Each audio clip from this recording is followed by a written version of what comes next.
लोकसभा चुनाव का प्रथम चरण समाप्त हो चुका है और वहीं दूसरे और तीसरे चरण का चुनाव अभी बाकी है। इसी कड़ी को लेकर दैनिक जागरण की टीम अमरोहा पहुंची, जहां टीम ने अमरोहा की जनता के मुद्दों को लेकर बीजेपी के सांसद और लोकसभा प्रत्याशी कंवर सिंह तंवर और कांग्रेस के लोकसभा प्रत्याशी सचिन चौधरी से खास बातचीत की और प्रत्याशियों से जनता के मुद्दों को लेकर सवाल किए। हमारे साथ है अमरोहा के कांग्रेस के प्रत्याशी सचिन चौधरी। जानते हैं इनसे क्या है इस बार के चुनाव के मुद्दे? देखिए, मुद्दा हमारा सीधा सीधा विकास का रहेगा, काम का रहेगा।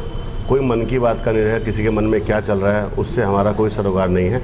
विकास की बात करेंगे, गाँवों से लेके नगरों तक जितना भी काम अधूरा छोड़ा है उसको पूरा करेंगे और जो हमारी योजनाएं थी जो पहले चल रही थी उन पे भी ध्यान दिया जाएगा।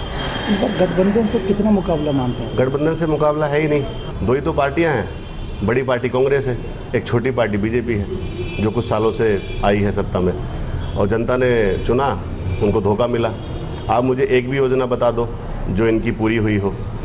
इस बार सांसद जो हैं बीजेपी से हैं, पिछले 5 साल में कितना विकास कार्य उन्होंने करा है? अभी तो विकास तो बाद में करेंगे, पहले वो फार्म हाउस से तो निकले हैं। जब तक गाँव में जाएंगे नहीं, जब तक नगरों में शहरों में जाएंगे नहीं, कैसे विकास कर पाएंगे? फार्म हाउस पे बैठ के पीसी करने से विकास नहीं होता है, उसके लिए थोड़ी मेहनत करनी पड़ती है, थोड़ा पसीना बहाना पड़ता है, मिलना पड़ता है सबसे।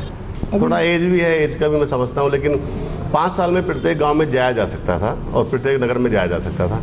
अभी मोदी जी की रैली हुई थी, लोगों ने बताया कि बहुत कम लोग वहाँ रैली में दिखे। देखिए, मोदी जी का जो क्रेज़ था वो झूठ झूठ बोल के सब खराब हो गया इनका। आप सच बोलिए, आपको सोचना नहीं पड़ेगा आपने पिछली बार क्या बोला था।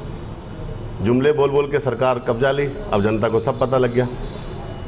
तो इस बार अमरोहा के लोगों को क्या प्रक्रिया लग रही है इलेक्शन में? नहीं, अमरोहा को सब पता है। अभी देख लिया 5 साल बीजेपी को, कांग्रेस को देखेंगे इस बार लोग। क्योंकि देखिए, कांग्रेस ने 60 साल देश चलाया है, अब बीजेपी ने 10 साल चलाया है।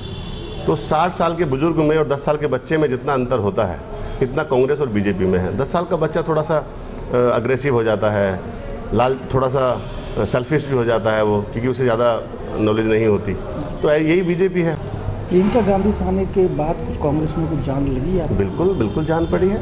और मैं आपको बता दूं, ये काम पहले हो जाता तो अब तक तो सुबड़ा साफ कर देते हैं इनका। बहुत अच्छा चल रहा है और पूर्ण बहुमत की हम सरकार बना रहे हैं। अब ये गठबंधन नहीं है, अब कांग्रेस एक तरफ लड़ रही है और बाकी सारी पार्टियां इकट्ठी हैं। तो इसका मतलब कहा जाए कि अगर गठबंधन की अगर सीटें आती हैं तो ये समर्थन पक्का कांग्रेस को देंगे? नहीं, ये तो फिलहाल बीजेपी के लिए काम कर रहे हैं। अगर कांग्रेस को देना होता तो कांग्रेस के साथ गठबंधन बना के 80 की 80 सीटें जीतते हम। मोदी जी का प्रेशर है, अब वो चाहते हैं कुर्सी से ना हटे, तो ये सबको समझ में आ चुका है। अब बीजेपी को उखाड़ने वाली एक ही पार्टी जिसका नाम कांग्रेस है, और माननीय राहुल गांधी जी इस बार देश के प्रधानमंत्री बनेंगे। झूठे जुमलेबाजों से लोग बोर हो चुके हैं, इससे ज़्यादा कुछ नहीं है। और अभी आपको परिणाम देखने को मिलेगा 23 तारीख को कि बीजेपी हटाओ, कांग्रेस लाओ और राहुल जी को प्रधानमंत्री बनाओ के साथ साथ इलेक्शन हमारा चल रहा है। और जनता समझ चुकी है देश को कांग्रेस चला सकती है और चलाना आता है कांग्रेस को। इनको चलाना नहीं आता, अभी तो खुद कन्फ्यूज़ हैं। कभी कहते हैं गंगा ने बुलाया, कभी कहते हैं जमुना ने बुलाया। कोई जाके बोले कि आपको आपकी घरवाली ने बुलाया है भाई गुजरात में। अब देखिए, दुनिया के तलाक का ठेका लिया हुआ है, अब इसके तलाक का ठेका, उसके तलाक का ठेका। खुद का बताएंगे कि खुद का तलाक हुआ है कि नहीं हुआ है, छोड़ के घर से निकल गए, ऐसा नहीं होता है। परिवार के साथ साथ देश बहुत ज़रूरी होता है। बीजेपी ने जैसे सर्जिकल स्ट्राइक को बहुत इशू बनाया था कि सर्जिकल स्ट्राइक करी है, तो क्या उससे वोटरों को कुछ क्या स्ट्राइक करी है? पाकिस्तान में जैसे करा था कि पुलवामा के तो आर्मी ने किया, बीजेपी का क्या मतलब है उससे? अरे आर्मी एक हमारा नींव है, रीढ़ है हमारी।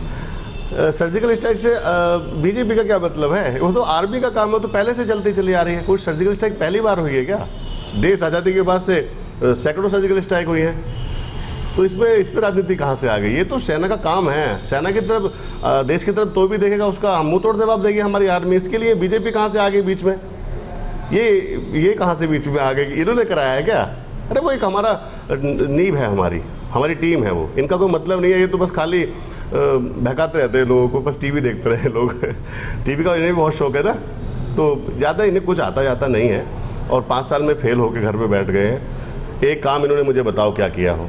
कर्ज माफ़ी किया हो, सड़कें बनाई हो, गाँव में कुछ सुविधाएं दी हो, नगरों में कुछ सुविधाएं दी हो। हिंदू मुस्लिम लड़ाई के अलावा कुछ नहीं किया।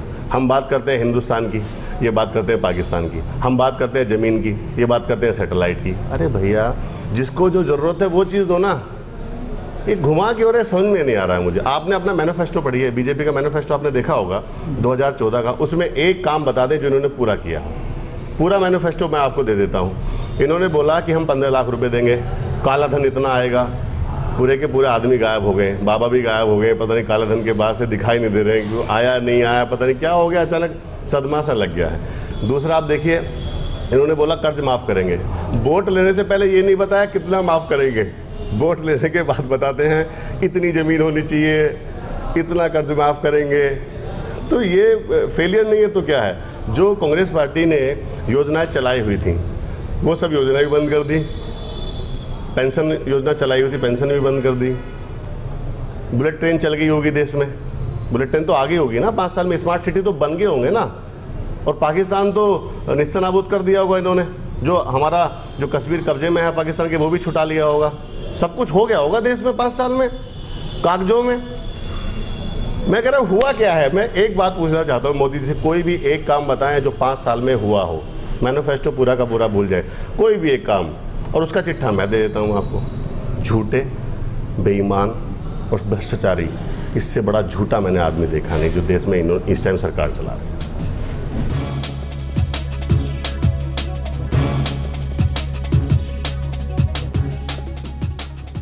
मेरे साथ है अमरोहा के सांसद कंवर सिंह तंवर। आइए इनसे पूछते हैं क्या रहेंगे इस बार इलेक्शन के लिए इनके मुद्दे।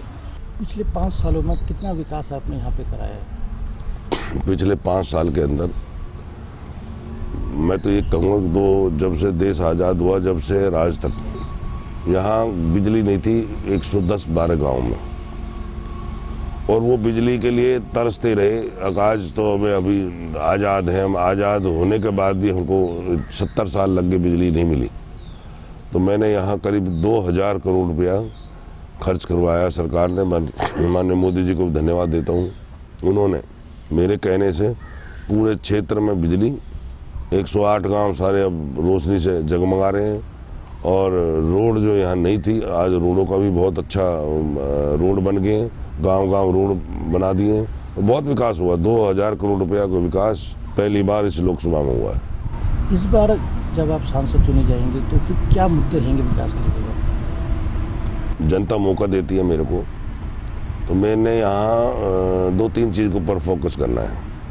एक तो हमारा जो हाईवे पर पड़ता है, पूरी लोकसभा NH-24 पर पड़ती है, ज़्यादातर बीच से निकल के जाता है 100 किलोमीटर, और इसमें एक्सीडेंट बहुत होते हैं। तो मैं सरकार से अपनी, जब भी हमारी सरकार बनेगी तो हम सबसे पहले डिमांड रखेंगे। डिमांड क्या, बनवाने की कोशिश करेंगे। यहाँ ट्रामा सेंटर बनाना है। ट्रामा सेंटर भी ऐसा हो जिसमें लोगों की जान बच जाए, सारी मशीन हो, अच्छे डॉक्टर हों। एक तो पहले प्राथमिकता मेरी ये है। दूसरी प्राथमिकता है, अब यहाँ बेटियों के लिए बढ़िया डिग्री कॉलेज नहीं है, तो बाहर लड़कियों को भेजते नहीं। जो बच्ची पढ़ने की कोशिश करती है उसे जाना पड़ता है 50-100 किलोमीटर। तो माँ बाप थोड़े चिंतित होते हैं, इतने दूर बच्चे को नहीं भेजते। तो वो मेरा काम रहेगा।